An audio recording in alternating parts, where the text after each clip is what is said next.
and we're ready to go. So this morning we had one additional thing that Andy and Bob want to talk about. They want to talk about sending a letter to the Uptown property owners to let them know about the charrette process and the redevelopment process and what's going on. So I'm going to let Andy and Bob walk everybody through that. So we a while back, we talked about a letter. Todd drafted something, but we never, looked at it and got it in shape to send out. Shannon has taken a first crack and a very good crack at some editing of that letter. And so what, the idea is that we would send that out, particularly with folks in the Uptown area, and to give them a little bit of upfront information about what's going on. So Shannon, where is that letter in the? It's in the drive, but I can pull it up if people want to see it. Okay, yeah. Why don't you pull it up real quick? That would be great.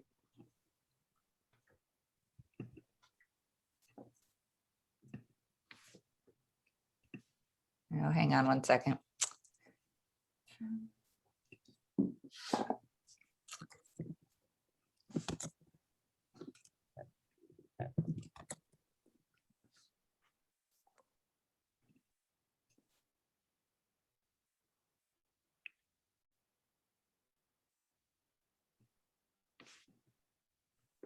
Okay, let's see if this works.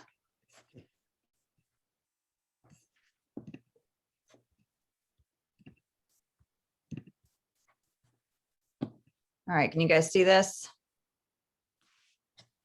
Okay. Yep. So basically, it's describing short description of what happened in 2020 with the consultants. We're going to link to the white paper, or include the link to the white paper, since this will be a paper letter. So I think the big thing for you guys to take a look at is this center part. Make sure this is how you want it described. That one of the main outcomes of the ClemsonNext exercise was identifying certain areas of the city that we're going to call catalyst areas. And those are where the city could provide more planning and development resources in order to make sure that any development that happens in those catalyst areas meets the city's vision and values. And we'll provide a link to, if we have that somewhere separate, we can provide a link to that. Todd also wants to provide a map of the catalyst areas on the back of the letter. So we could do that. Jackie? Do we have something in somewhere that spells out the goals and visions of the city? Where is that? So we could link to that too. That's on the city website. That's the new vision and values that City Council adopted a couple of months ago. Yeah. Yeah. Great. So we could also include that link.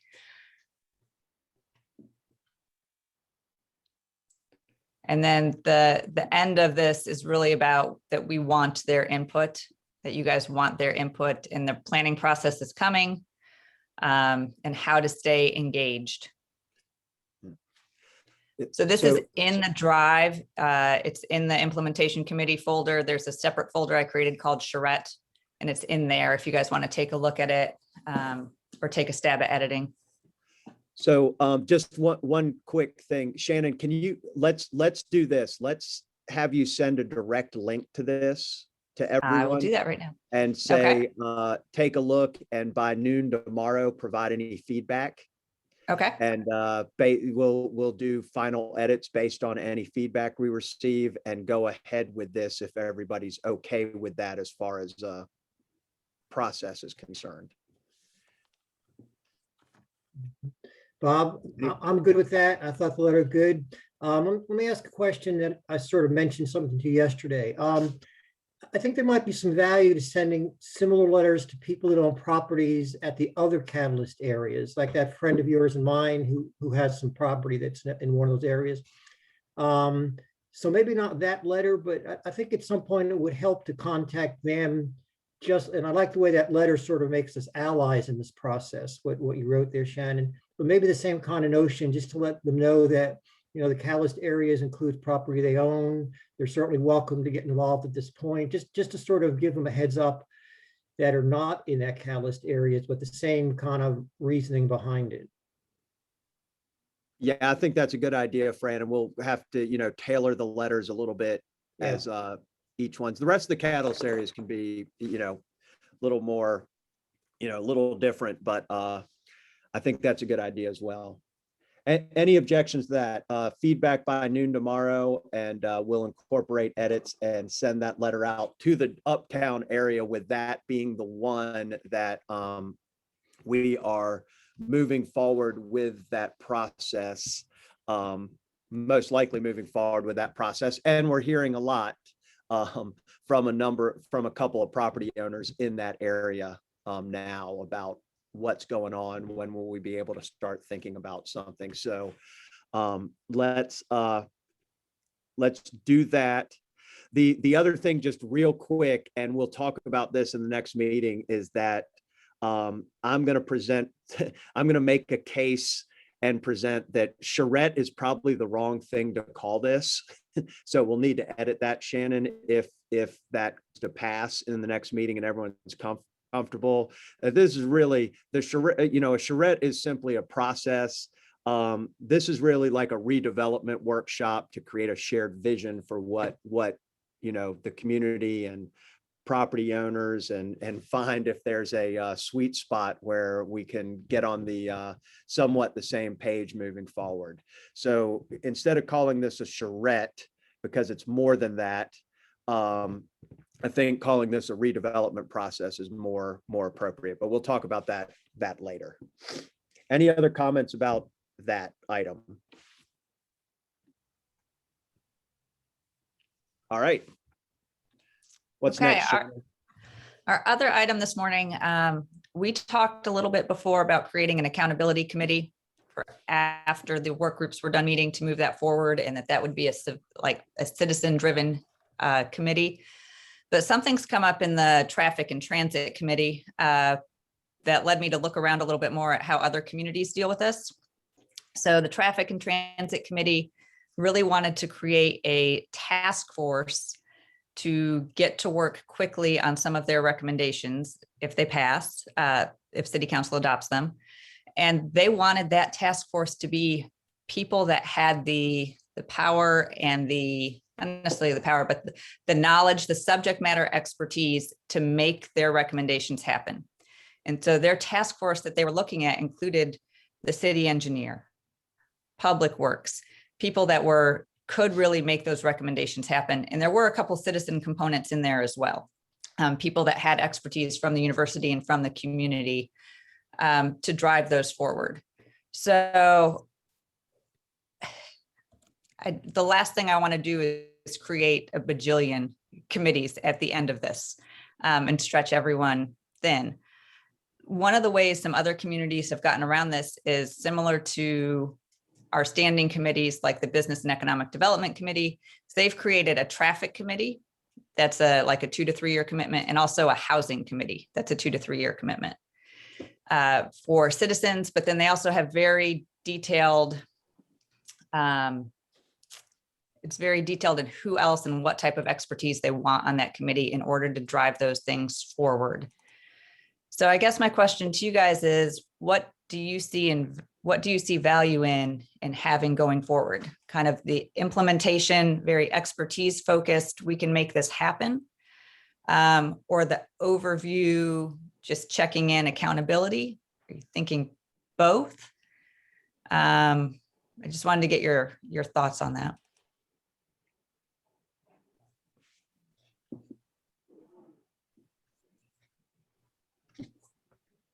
So Shannon, I have a question regarding how are those committees different than what we have now? I mean, I think when we organized our work groups, they included some expertise, folks with experience in those areas, but at the same time, we also included people who had a general interest in this area, and then folks from, different segments of the community to be more inclusive, as opposed to having just the experts.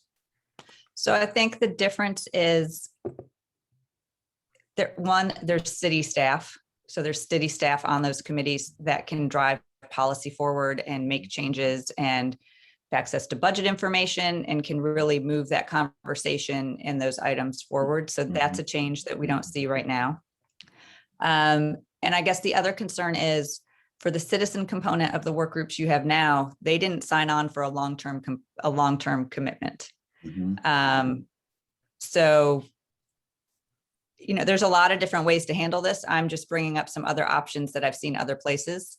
So we can start to talk about that. So once these get through council by fall, we have a plan for how we're going to move this forward in October. Jackie? And I think, Ken, a little bit too, at least on traffic committee, part of it was that after our recommendations and we started to sort of try to put some action into it, it became clear, at least to me, that a stronger knowledge base would avoid a lot of mistakes we were making, to make a pun, prevent us from going down the wrong road, because they were able to sit at the table and say, for instance, well, we really can't have all the roads 15 miles per hour because here's why. Or, there's a representative from the university who works in traffic who talks about suppression ways. So I think it was just a matter of not that it's a better committee or even that it replaces it necessarily, but it really is having at the table the people that accept that this is the recommendation. And now we're ready to say, well, widening or narrowing streets is a great way to slow down traffic, but here's what the cost would be to do that. Brad, who has a lot of expertise and knows a lot more about 123 than other people, certainly brings something different in terms of the knowledge base. So I guess it's not a compromise, Shannon. Maybe it's not an either or, but rather than a committee of 15 with a lot of opinions, at some point, maybe it's better as a task force of 5 with a lot of knowledge that maybe interact but are somewhat independent. So I think that was the thinking. I think, I struggle with that. I certainly am a strong proponent of community input, and it's necessary, and we keep getting that, and I don't want to stop that. But I think when we start translating it into the actual design of the street or speed limits, so kinds of speed bumps, probably there's a point where the expertise or the knowledge base is absolutely essential to make the implementation realistic. And maybe that's not the best way to do it, Ken. I don't know, but I think that was the thinking behind it. Thanks. Jackie? Yeah, I agree with Fran. I also agree with Ken. My thing is, it has always been, I think where we are now, like Fran said, like Ken said, we have a lot of those components. But at the end of the day, we're going to need the expertise, like Fran said. But moving forward, we need accountability. Just like we were talking about, who's going to check to make sure that, they're the right amount of people with the right amount of beds, so that we don't have all these cars and, increasing traffic and blah, blah, blah, not blah, but you know what I'm saying. It's the accountability piece where I'm keen on. I also would like at least some citizen involvement. Yes, have the experts, but for transparency reasons, for transparency reasons, I think a citizen, and I'm sure there's a citizen out there who wouldn't mind participating, and you have citizens on these committees that are participating that don't mind participating in the long run. Probably just ask them that have the knowledge that would love to be on this. So I agree, making it smaller, making it more streamlined so that we can get to move this along. But at the end of the day, it's accountability. How are we going to hold these committees once we've gone through all this process, once we've taken all this time? We don't want it to seem like a time drain. We want to know that there's going to be accountability at some point, monthly, quarterly, yearly, and semi-annually, annually. What does that look like?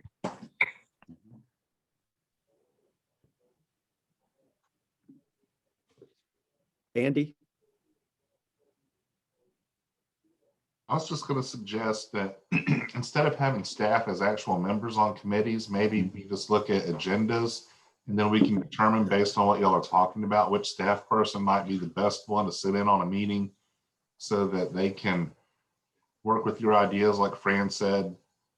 So you're not spinning your wheels, make sure you're moving in a good direction, but then they wouldn't really be involved in any decisions or anything like that, just there for technical advice. And it would just kind of sit there and jump in when needed. Yeah, I think though, Andy, we're getting to the point where, or eventually we're going to get to the point where, we're going to need to have implementation teams that this is going to get passed on to staff. Am I thinking wrong here, Shannon or Fran, that like, as this gets passed off to staff, maybe there still are some local, experts that are on those implementation teams with staff as well. So, traffic, for example, obviously, Chris, the police chief, maybe a Wayne Sarasua and Brad, in addition to whoever else and someone from planning, that's the implementation, team that is actually, once the recommendations are there, we're going. This is item number one. And, I think we're somewhat lucky and maybe not so lucky in town that we do have local citizen experts that we can plug in on these.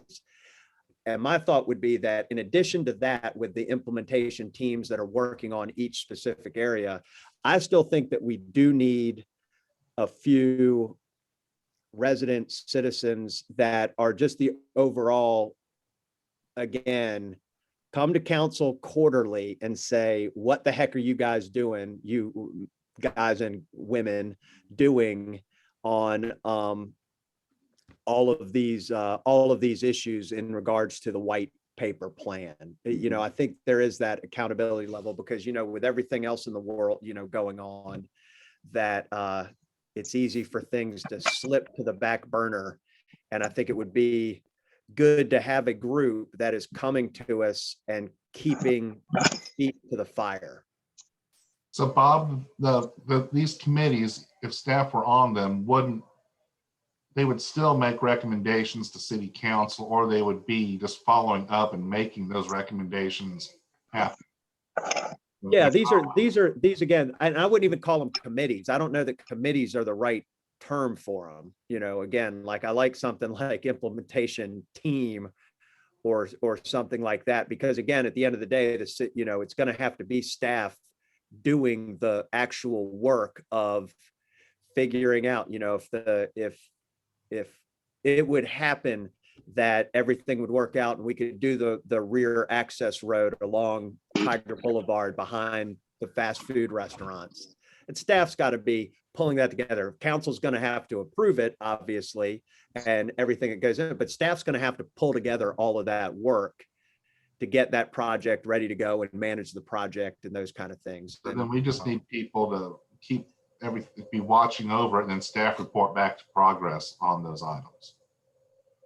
Say again. So what you're looking at is this group of, you'd have your group of community members or subject matter experts who aren't staff, but then they'd kind of be like the overseers of that section of the total program of work, and then staff would report back to them the progress they're making. Yeah, I think so. That's what's in my head at the moment. Fran?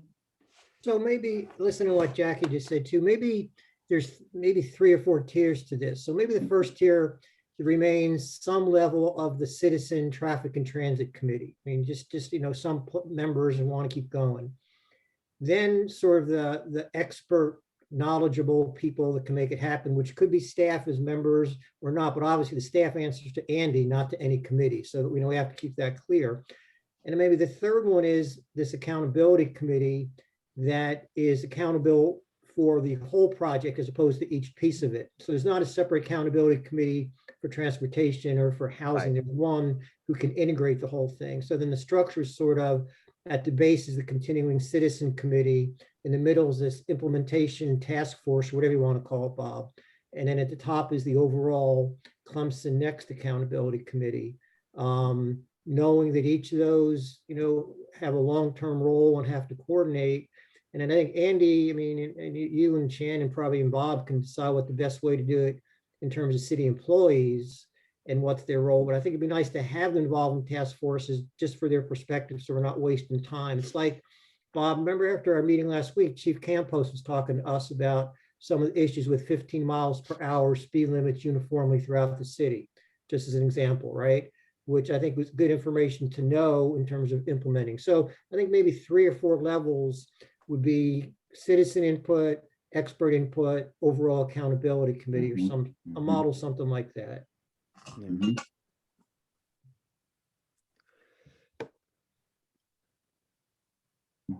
Everyone okay with going that direction and putting some thought into that, maybe what that would look like? I like the idea now if, even with the current version of the Traffic and Transportation Committee, as appropriate and necessary, maybe having or inviting, Chris, the chief, whoever else in those as items are coming up. Also don't want to overload them because they're all very busy as well with a bunch of meetings. So I would say at this point, when you need them, let's get them engaged.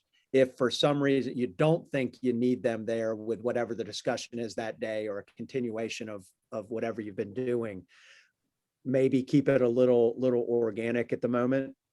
But eventually I do think that we're going to have staff fully engaged and potentially with some people from the committee like a Brad or a Wayne that have subject area expertise as well, that are willing to stay engaged there. And I like the idea of the overall accountability committee for everything. And again, as someone that will be sitting up there for a while, as 100 other things come up, that there's someone continually on a regular basis coming to a council meeting and making a report, a request, a what the heck's going on, why isn't this moving, kind of thing, to keep it in the front of council's minds. Does that sound okay? All right. What else do we have, Shannon? That is all I had for us today. 6 minutes for fellowship amongst the committee. So, All right, I'm going to go ahead and pause our recording and we'll pick back up when our land use folks get in here. All right, we're recording.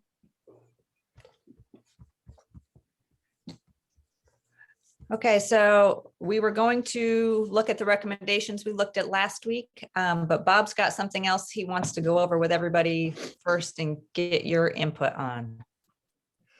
all right, so as far as and apologies that I couldn't get online Wednesday morning, as I was in beautiful central Pennsylvania, which, by the way, the communities that we're working with there, it just it opened my eyes to how good we have it, in a number of ways, that that are getting $20,000 in CARES Act money and can't even begin to afford the new $2 million sewage treatment plant that they need, because theirs is failing, kind of stuff. So we're the scale of the problems and issues, it is all kind of the same, but at the same time,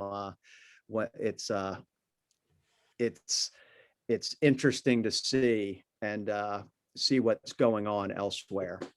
Anyway, so with the discussion last week about the charrette process for Uptown and where we landed, Andy and I worked yesterday morning a little bit on the specifications, and I've been thinking about this a lot and how to kind of articulate what it is that we're trying to get to here. And I'm afraid that, kind of like when the moratorium started and we started talking about the strategic plan, lots of people were referring to that as a master plan. And there's a difference between a master plan and a strategic plan.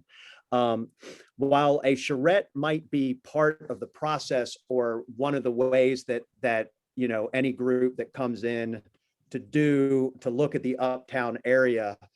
Charrette might not be the best term for what we're talking about, because, a charrette can take, a variety of different forms. So our specifications in what we're looking for are going to be extremely important. And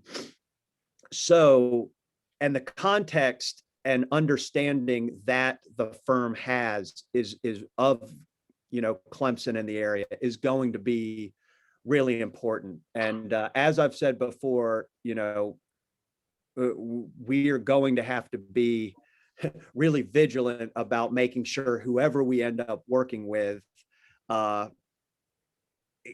digs in and understands the context of where we have been and where we're coming from. In a charrette, a new firm that's coming in, new to the situation, sure, they might have some creative ideas or some visionary ideas, and that's okay. But the danger that we're running there without understanding the complexities of the real estate and the development issues, and they probably pretty quickly they'll understand the complexities of citizen concerns about the area. But we need a firm, and I think a better thing to call this is a redevelopment workshop, where a charrette might be is definitely going to be part of that process to get some ideas down on paper.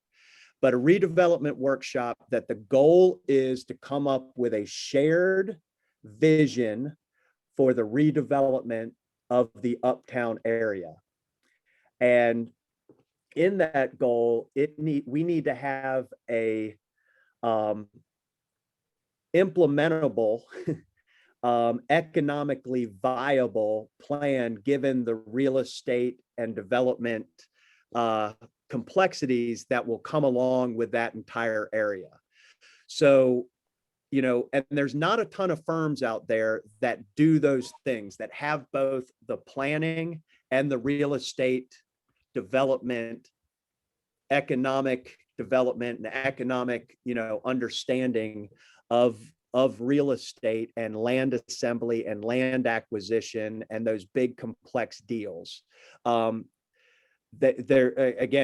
can probably count them on less than a hand, the number of firms that are out there that do that kind of thing.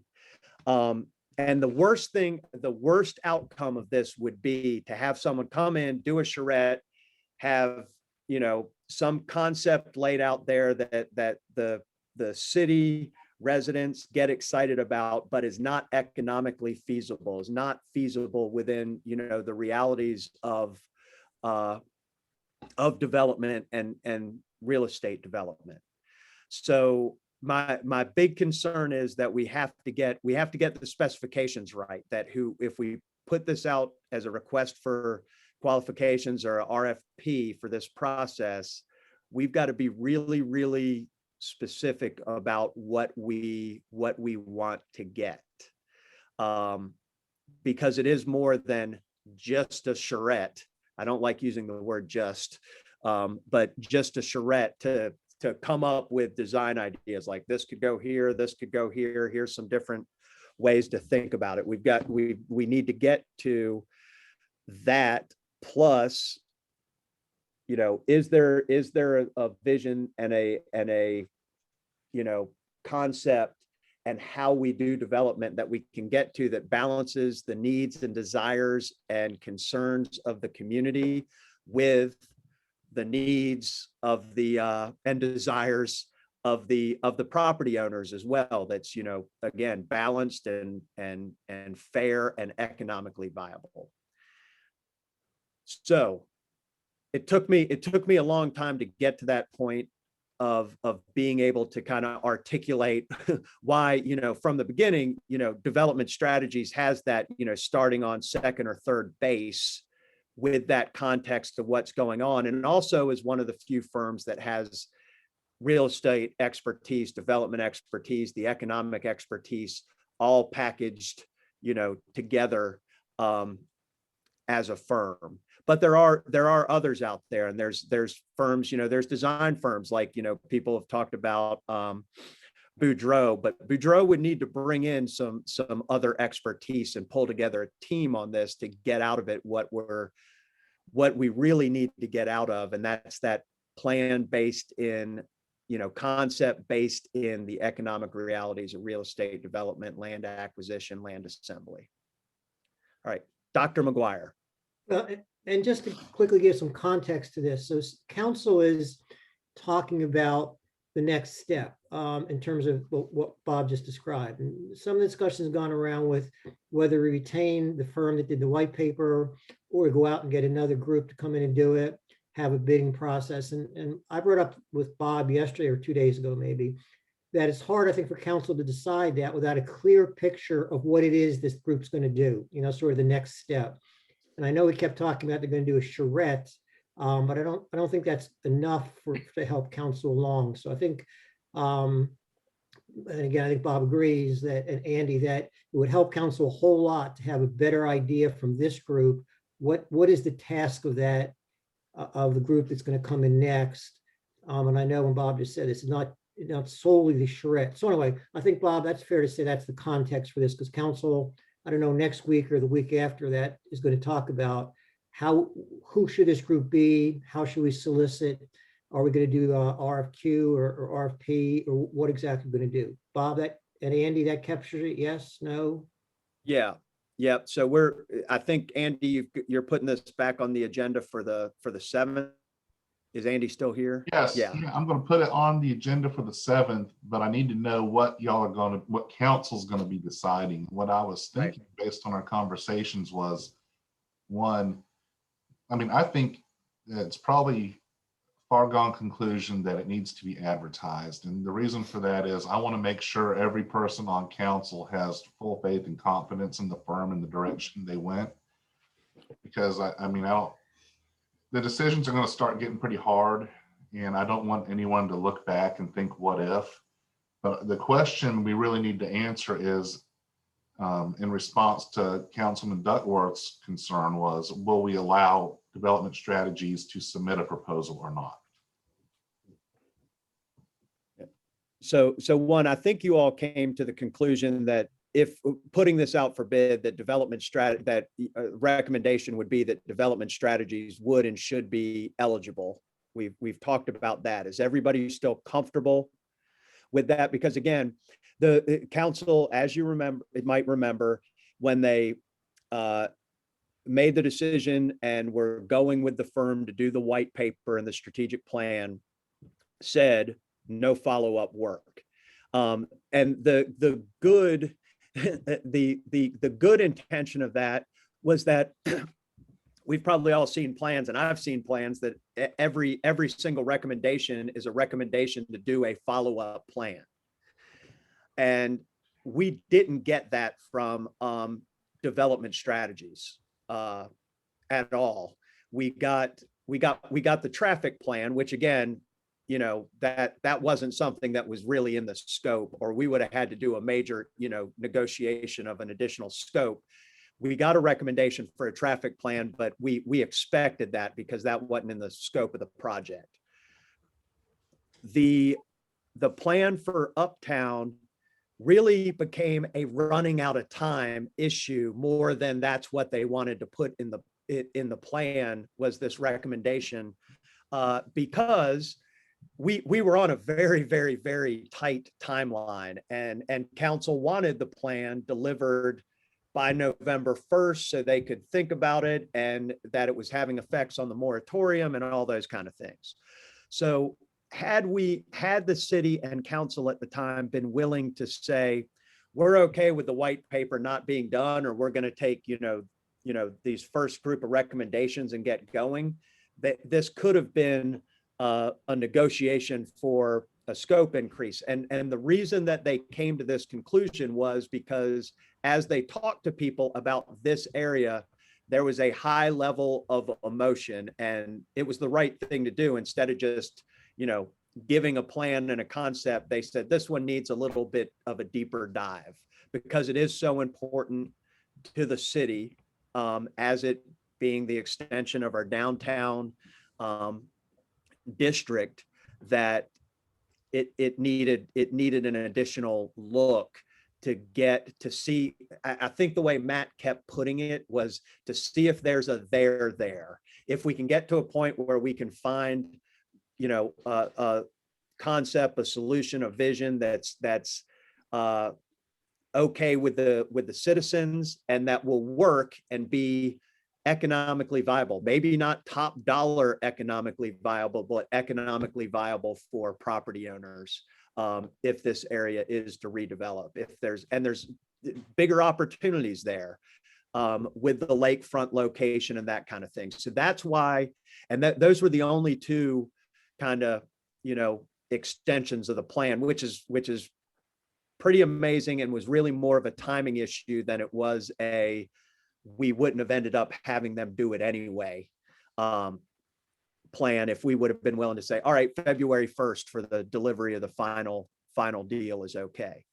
So that's the history of that process. Now, that was a previous council. Now there's 4 people from that previous council, but previous council can't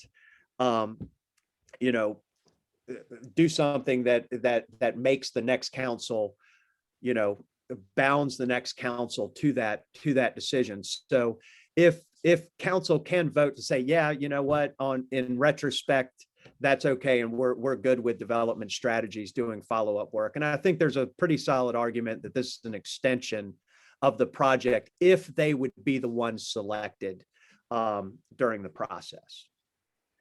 So that being said, are we still comfortable as a group making the recommendation that development strategies is eligible to bid on this project as a recommendation to council, that we think that they ought to be able to submit a proposal, submit their qualifications? Any objections to that piece?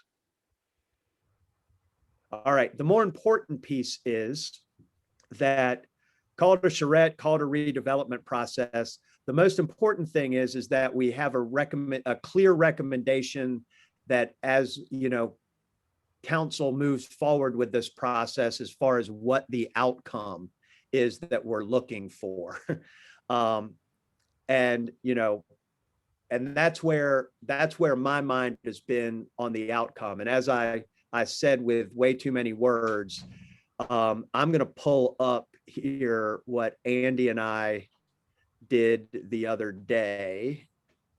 Can everybody see my screen? Everybody see that? See the redevelopment workshop services, creating a shared vision for the redevelopment of Uptown Clemson. Started out with, let me see if I can get this out of the way. It's behind something here. Okay. Talks about economics of high density student development and the market, and how that's leading to kind of a one-dimensional use. That's not the healthiest of development patterns. Talks about the moratorium and going into ClemsonNext as intended to guide decisions about development. The recommendation in the plan to conduct a charrette redevelopment process for the area referred to as Uptown, and found that area is of particular importance to the city. Couple bullet points here from the plan that talked about some of the things that development strategies found, that priorities for that area, that creation of housing in addition to students, but also non-students, potentially including workforce and affordable, that is a civic, some component of a civic gateway into downtown, that parks and connections to natural areas, the lake, be considered, mitigation of traffic, inclusion of active occupied ground floor uses, and then leveraging the opportunity to create a lakefront extension of the downtown area as information there. And then this one sentence is the primary primary goal or outcome of this process that we came up yesterday, and this is where I want some input: implementable, economically viable development vision for Uptown Clemson that balances the needs and desires of the community and property owners. Then we get into, and again, these are just brain dump qualifications here, but thinking about things that we want to see, that they have in-house strategic planning and real estate development expertise, including experience working on projects requiring complex land acquisition and land assembly, experience working in college towns, ability to work with and lead communities made up of diverse stakeholders. Thoughts on primary goal of this being the outcome, and qualifications that we would like to see?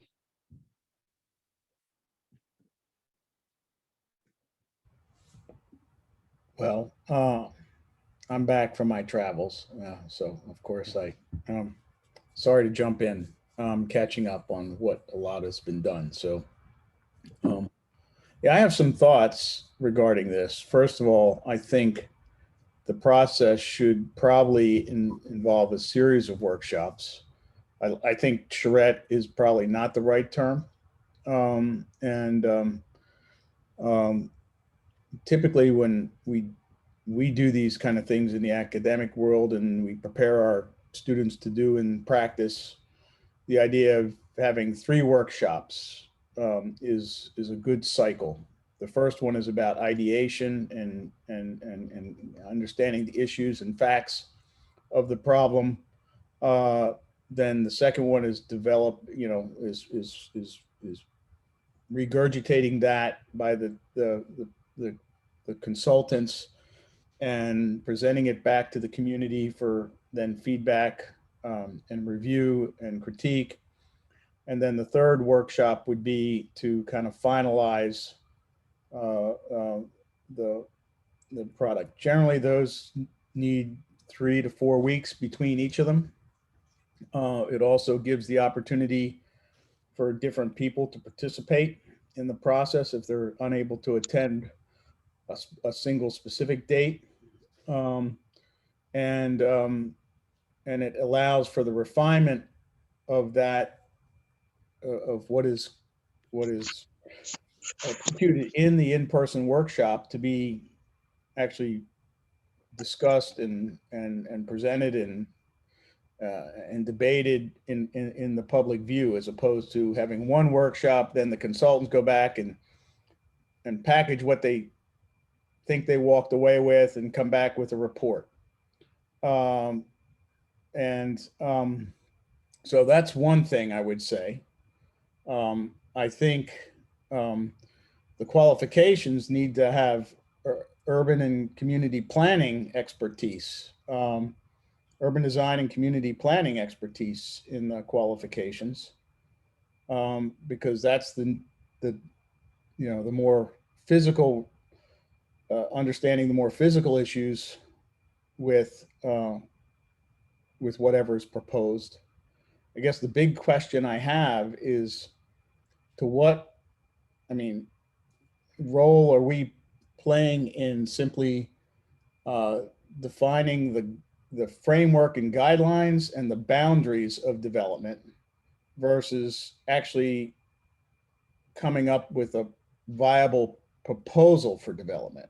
So, because that's, unless we're planning to be an active agent in seeking specific kinds of projects, it will ultimately be up to the developer to frame what it is they do and how they do it. I think that's an important piece of the puzzle, that this is, we will define a framework about how development occurs, whether I don't see the city being the active agent, but I see, the framework might include something like, a master developer. And again, that's where the expertise of the firm coming in with the ideas about how that might look and that those things are possible, and that there are, you know, developers out there that can pull these off, and they are economically viable within the framework that balances what the community wants to see and what the property owners you know, can would like to see, and that's economically viable for them. So yeah, I think the framework gets defined as part of this process, and we need to be open to what that potentially can be, because we don't know what it is at this point. And that's where, again, the selection of the firm will be extremely important. And then the other thing that I thought of under the criteria, or the introductory portion, is the priorities for the uptown would be, you know, mixed uses and adequate buffering and compatible adjacencies between uses, existing and proposed uses.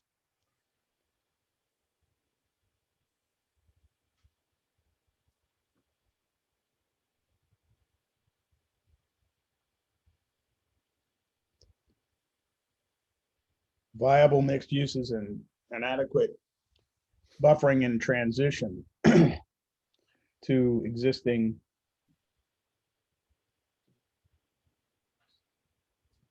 neighborhoods, I guess.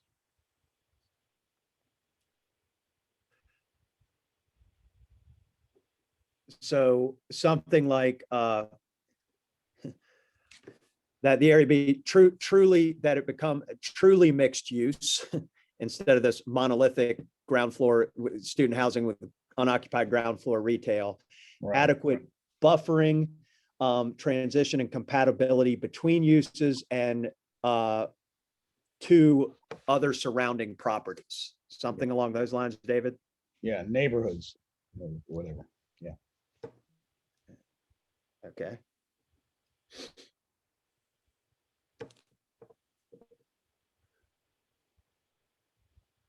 All right, other thoughts?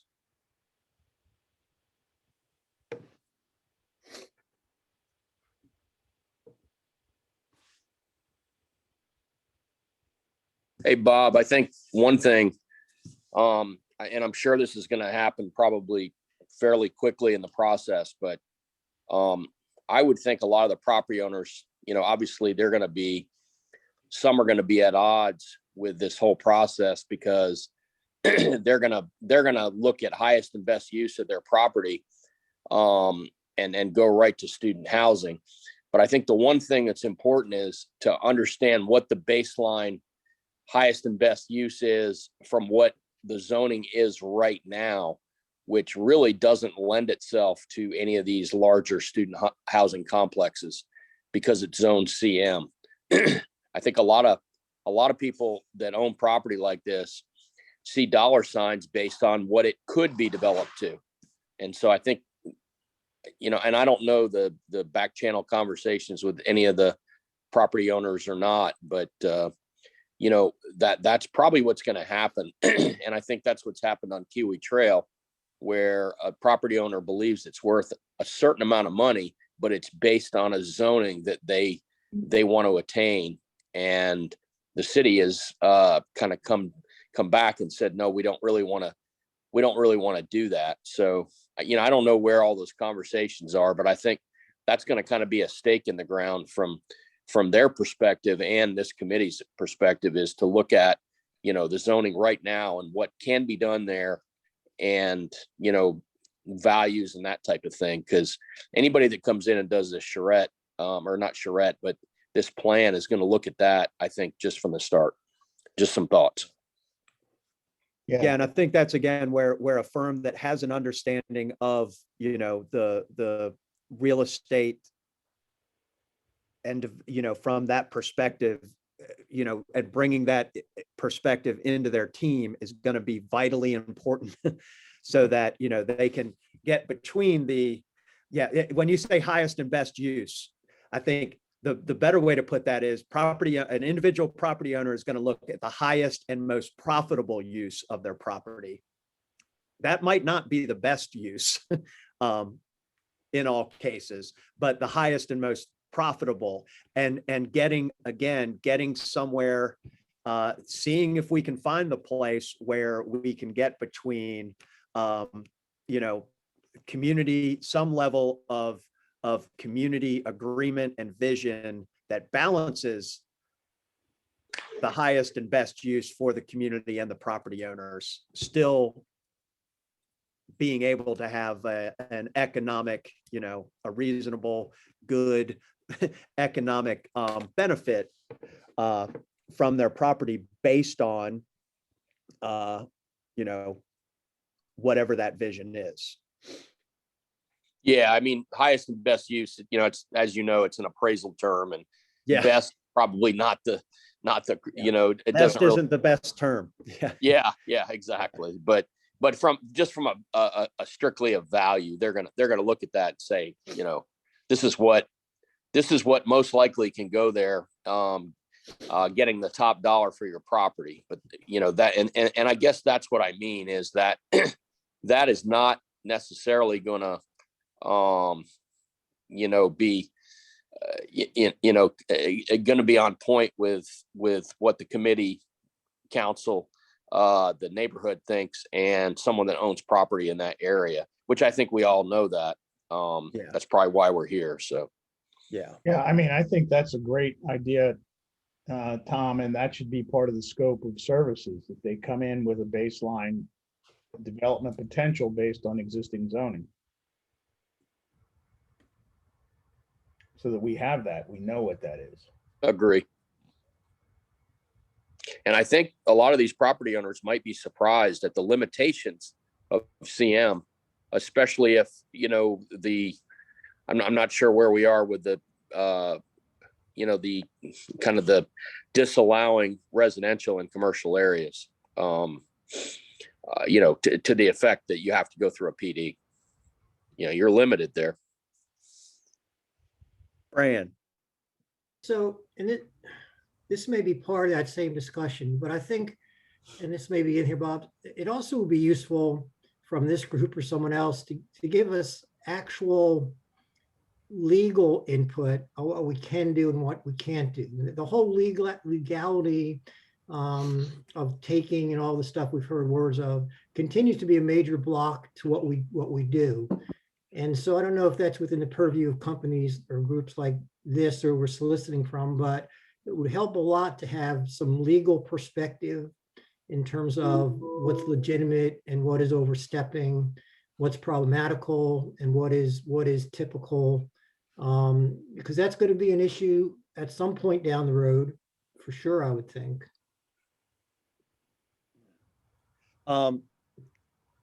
I think that's maybe a separate issue that we need to look at separately, because Okay. it's not just about this area. It's about, it's potentially about everything, because the pending ordinance as written affects all, Sure. commercial areas. So that's something to think about, as we go forward there. But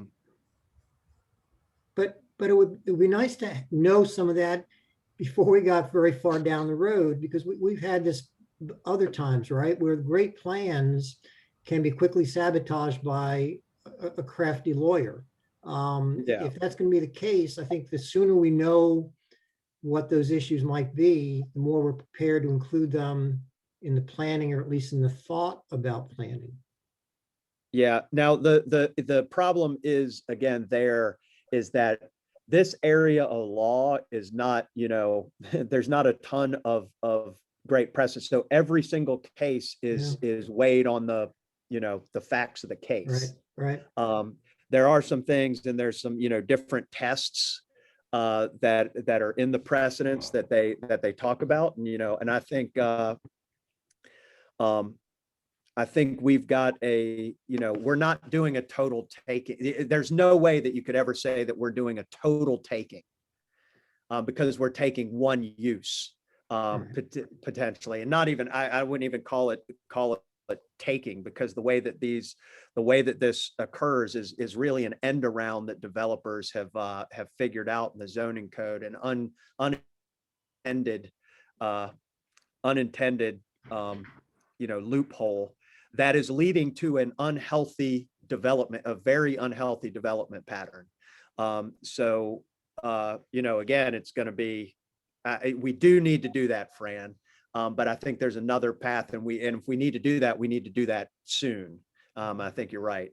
I don't know the order that people's hands were up, but I think I saw Larry first, and then David and Andy. Yeah, I really appreciate this discussion. It's been very healthy and very helpful. I want to go back to the primary goal for a second, though. As I read the material quickly, I don't think we're grasping the entirety of the intent of the moratorium.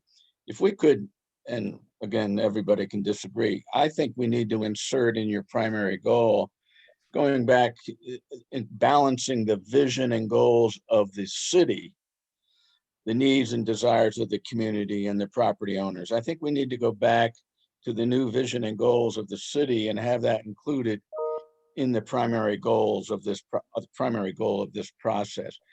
I'm feeling we're getting bogged down into the individual trees and not looking at the forest here. The broader issue of maintaining the quality of life, enhancing the overall standard of living in the city of Clemson. And I think the vision and goals, as they've been restated, more address those thoughts and ideas. And so Okay. I would feel better. I don't know how everybody else feels if we added, the phraseology in there, Clemson that balances the vision and goals of the city, the needs and desires of the community and property owners. Okay. I don't know I how think you that's all- good. all- I've got a list of notes here that what I'm going to suggest is kind of the same thing that I suggested in the earlier group about the letter, is that Andy and I will take a crack at incorporating this feedback into this document, and ask for some feedback relatively quickly. So we can incorporate any feedback there. David, I think you were next. Andy had his hand up, but then he popped it down. So, I Yeah. don't know. So again, I think this whole idea, this concern with the taking is, it reinforces the need for this baseline development potential for these properties. And then I think the whole idea of this, in my mind, as a design professional, is this is about balancing opportunities and constraints and giving trade-offs, right? So, one of the ways we can, I think in my vision for how this happens, and what we were originally recommending for downtown, the College Avenue corridor, was the idea that, creative development that is done well can take advantage of certain latitudes we give them at the and balanced with certain constraints we put on them, right? So let's say, for example, increased density for better buffers, increased height for stepping down development to adjoining properties, which then ultimately yields higher square footage, but with less impact. So again, I keep on going back to my phrase, it's not what we do, it's how it's done. And the cities that have implemented the most creative development and incentivized the most creative development have been cities that have allowed creativity to come into the process of how you actually develop a piece of property. And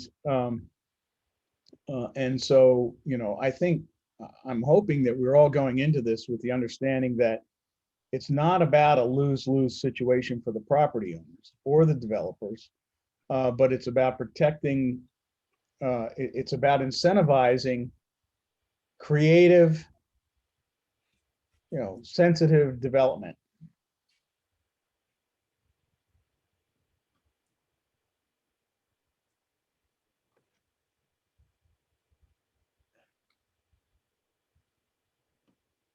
All right.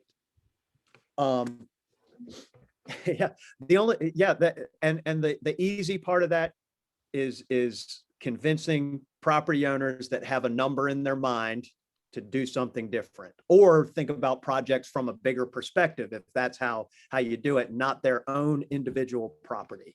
Yeah, in these kind of cases, that's the like linchpin of the entire issue, here. That's again, and that's why we're doing this, is to figure out if there's a path forward. And I like the way that you put that, David. Larry had his hand up. Okay. I don't know how to, I'm on a laptop here that doesn't seem to cooperate. I don't know how to put my hand down. So I'm good. Okay. I'm good. All right. So if we're okay, plan will be Andy and I will incorporate this feedback and these thoughts into this RFP document. We'll get that to you we'll get that to you as soon as possible, hopefully by the end of the day. And then we'll want feedback by, let's say, Friday at the end of the day on this one, because again, this is, something that we can put in the recommendation that would go to council for consideration on Monday night. David? Just, no one really responded to the idea of 3 workshops. Is that something? Oh, yeah. 3 workshops. I like that idea, but I think we need to leave it open that, development strategies, because they're on second or third base, might have some different ideas about how to do the process than a firm that's coming in cold, right? Well, the only reason I said that is, again, having the opportunity for this to get cooked in the public view, as opposed Right. to having one session that then the consultants go back and put together their understanding of what came out of that session, and then that's it. And so, I think the idea for an iterative process of input and review is critical to a successful outcome. Gotcha. That's one thing that I think is and I like when you're talking about the first workshop, that I think that's going to be a key component, is the education for both property owners and residents and community members. There's going to be an educational component, outlining what the issues are, the constraints and opportunities, and again, the economic and real estate development realities of what we're looking at. So yeah, I think that's I have that down on my list of notes to get that into the document. I mean, and it's also about getting ownership, giving ownership to the participants in the process, and buy-in. I mean, that's how you're going to get confidence. The more this is done behind closed doors, the less confidence and sense of ownership people are going to have with it. Yeah, absolutely. Anything else? Shannon had her hand up. We've taken a long time on this, but I think this is really important, because again, I think this process will help us in a number of ways as we, potentially as we move forward with other catalyst areas. And I think again, as a redevelopment framework can help us get to that point of David's idea of how we do things, that we'll be able to take ideas and scale and apply to other contexts as well. And this will be a good way for us to get down the road on that idea. Fran? So just asking for my city council role, because this will come up next week. Any idea what the cost of this may be, sort of a range that you're thinking this will come in at all? $80,000. $80,000. Yeah. Okay. And maybe more depending on the firm and who they would need to pull into their team to do this, again, because I can see us getting responses that are, like a Boudreaux who's partnering with one or two other firms. And, once you start adding firms, the cost goes up potentially. And that money, Even Bob, like a Stantec would probably need to bring someone in for parts of this.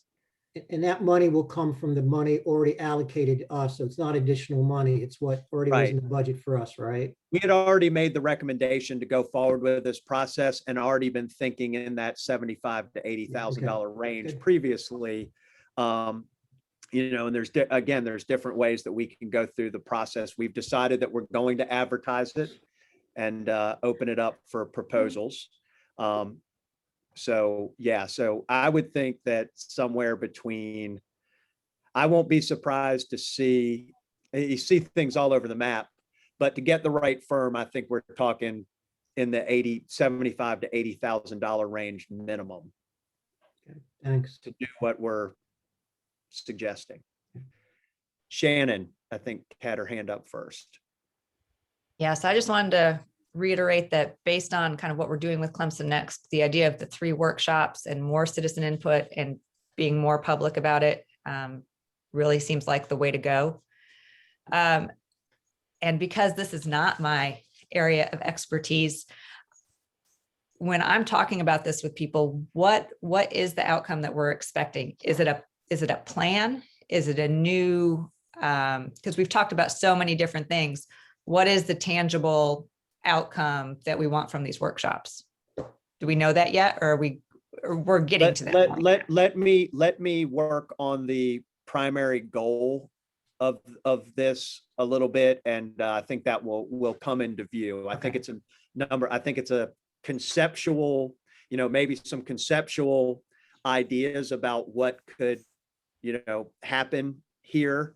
I think it's some of what David's talking about and how we do development. It's a framework for the redevelopment of this area. There's a number of things that we would want to get out of this. David? Okay. Well, I just wanted to say, the scope of services is going to define the cost, right? So, 3 workshops inherently is going to be more expensive than 1. The greater number of areas of specialization and qualifications that any team brings to the project is going to, be more expensive than less, right? So, getting the scope of services defined very clearly is going to help us, narrow the range on the proposals, right? So, yeah. All right. In the last 15 minutes, we have anything else on that front? And again, I'll pull something together with Andy and Shannon. We'll try to get that to you by the end of the day with feedback by the end of the day Friday for us to incorporate any final edits to forward on to council as our recommendation for the scope of work and qualifications there.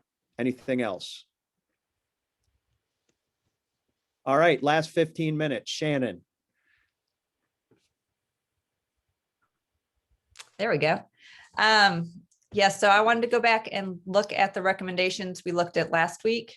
So Bob. I got to stop You sharing. want to stop sharing? So basically last week, if you weren't here, we looked at the Clemson Next recommendations for this group with the idea of all the other work groups are sending very general recommendations to City Council for adoption. And then they're moving forward, working on the specifics. This group started working on the specifics first. I just wanted us to go back, send those general recommendations to council while we continue to work on some of those specifics. So this is where we were. Let's see, hang on. Maybe.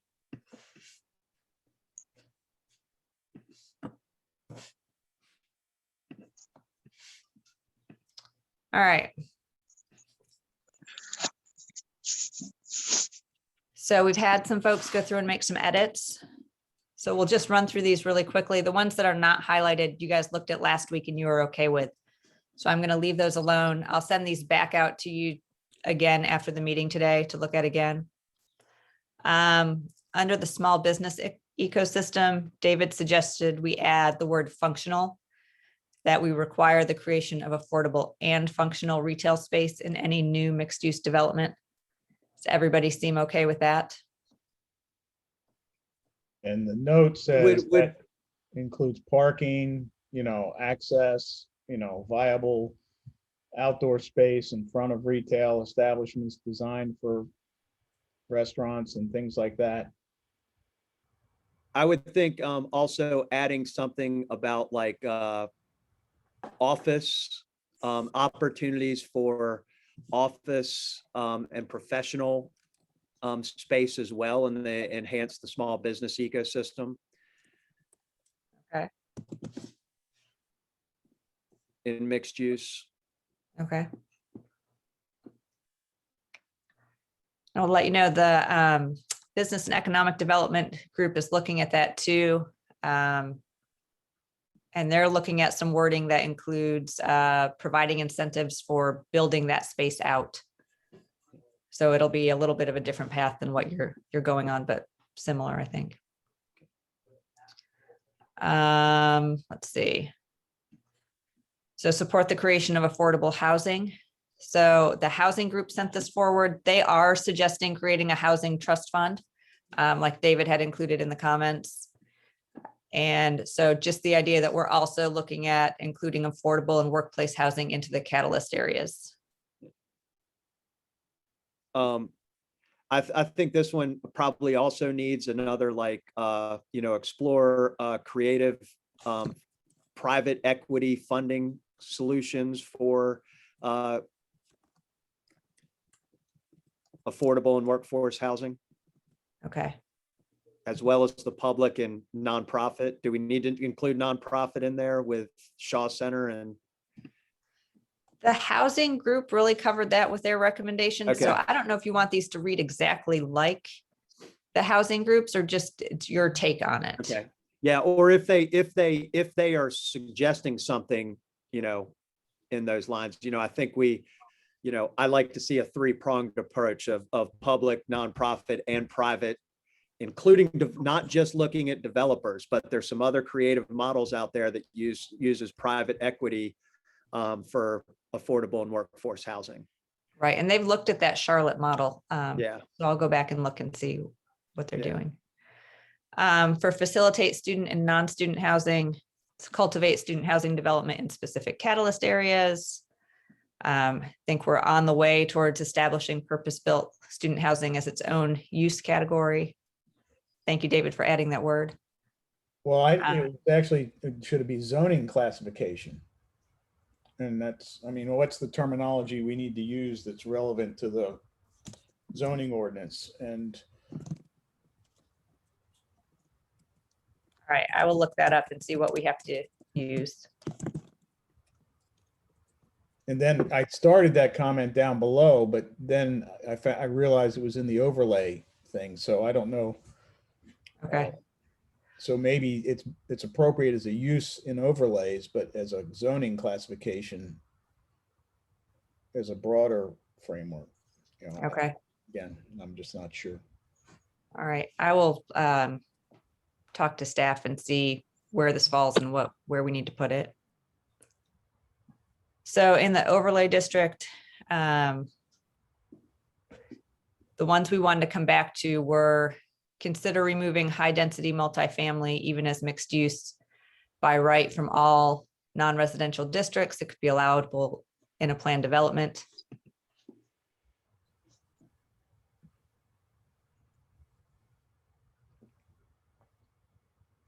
I think that's similar to what council is already considering. It is. We probably don't, could be allowable in a planned development or catalyst overlay areas. Okay.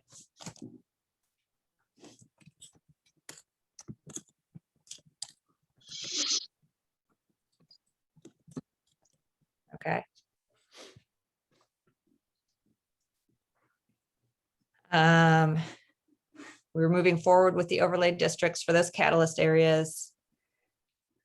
Number four, could we add to that and others as identified and Yeah, deemed appropriate? I had a note that, existing student housing would be other areas where we would want to include, right? Like, Yeah, potentially.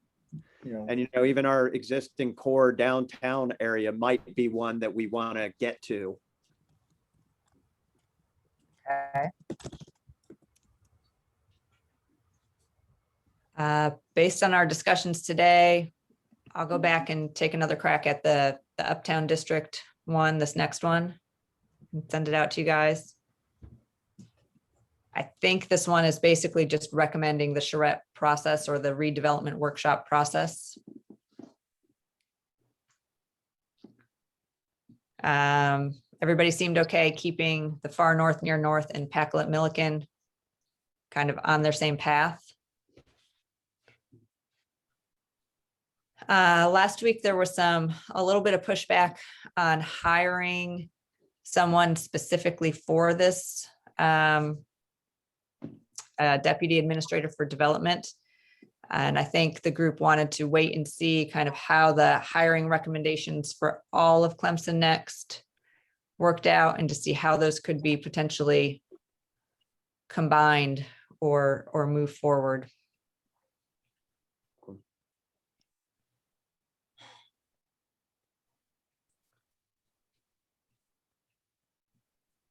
And then the last one, looks like David wanted to come back to, is continue to utilize and strengthen the rental housing program. So this is one where deciding if you want to add purpose-built student housing to the rental housing program. That's not something the housing committee did with their recommendations. So the housing committee did make some recommendations about strengthening the rental housing program, but they didn't specifically say adding purpose-built student housing to it. Right now, the program just works for housing in residential districts. the other dimension of my comment was, enforcement is not addressed at all. And we can only regulate what we can enforce. And if we don't have adequate resources to enforce an expanded rental housing program, then it's useless. And So do I you think want to add a enforcement has to be more than simply residents complaining. Do you want to add a sentence to this that says, any recommendations for expansion need to include a sustainable financial model to build the resources for regulation and enforcement? Yeah, something like that.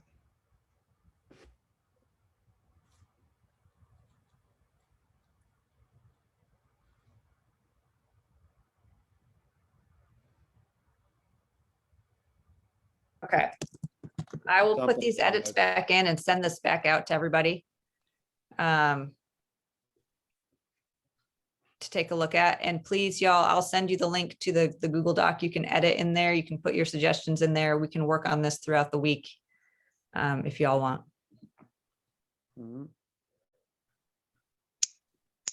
Good deal. I think the I like holding up on the deputy administrator, although that was kind of the top level priority of the personnel recommendations in the plan.